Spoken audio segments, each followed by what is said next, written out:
Murdoch simmered blissfully in a siding.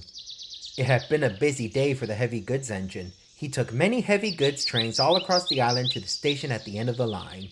To help, his driver had asked the signalman to place him in a siding by the forest before heading home, and after informing Sir Topham Hatt, the small arrangement was made. Murdoch took in the peace and quiet as he always did, as the birds tweeted, the stream swished, the leaves rustled in the trees, and the sounds of nature put him at ease. Now I can see why Henry loves it here, he said to himself. All the care in the world, especially after sorting out Rule 55 and all that. However, it wasn't to last. Puffing along the line in the other direction was a railway steam shovel. Of course we know this is Marion, who works at the clay pits on Edward's line. But as Murdoch never formally met her, he was about to find out the hard way what she was really like in a typical conversation. Marion stopped at a red signal, humming to herself, when she noticed the big orange engine resting.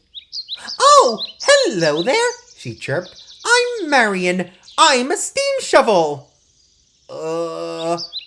Hello?" replied Murdoch awkwardly. "I don't believe I've seen you around before. Of course, I'm sure there are many engines on this island who I'm bound to meet, like those small magic engines up at Allsburg when I was going to help build that new line up to Harwick, which I'm sure you've heard of." "Well, no, can't say that I have, but..." "Oh, then let me tell you all about it." As the minutes passed, Marion went on and on and on and on and... Well, you probably get it at this point. She droned on about her experience at Harwick and the many other adventures she had digging. Murdoch tried to listen with patience, but his anxiety was slowly turning into frustration as his eyes began to get bloodshot. He was trying to relax after a busy day, and this overly energetic steam shovel was not making it easy, as her stories didn't even seem to have an ending. "And so I reached out my bucket and caught what looked like a giant rock from hitting poor Percy's smoke box. Though, on closer inspection, it turned out to be the head of a dinosaur fossil. Can you believe that?" "Aye, that sounds exciting," said Murdoch with gritted teeth. "I'm sorry, but don't you have somewhere else to be?" "Oh, I would," said Marion, "but this red signal seems to be taking longer than I thought. So I say to myself, what's the holdup?" "No need to ask. There's an accident down the line," called the signalman, walking up. "I just got off the phone with the signalman at the next box, and he says the line's blocked due to a certain pair of cheeky engines." "What did they do now?"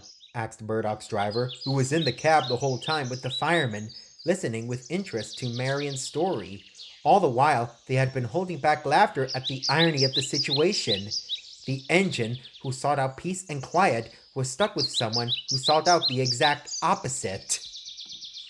"Let me put it this way," the signalman replied, a bit deadpanned.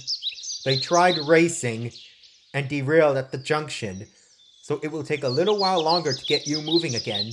"Oh, goody!" squealed Marion in delight. "That means more stories to share with my new friend. How about I tell you about the time I..." "No!" Like an active volcano, Murdoch erupted with fury. He shot back out of the siding, almost sending his crew flying off the footplate. They held on for dear life as Murdoch went back onto the main line and shot past Marion as he headed back to the sheds. His peace and quiet had been ruined, and there was no way of getting it back if he stuck around any minute longer. Marion was left dumbfounded by his reaction. "I wonder what's gone into him," pondered Marion after a brief stunned silence. She then shrugged it off and happily waited for the line ahead to be clear again.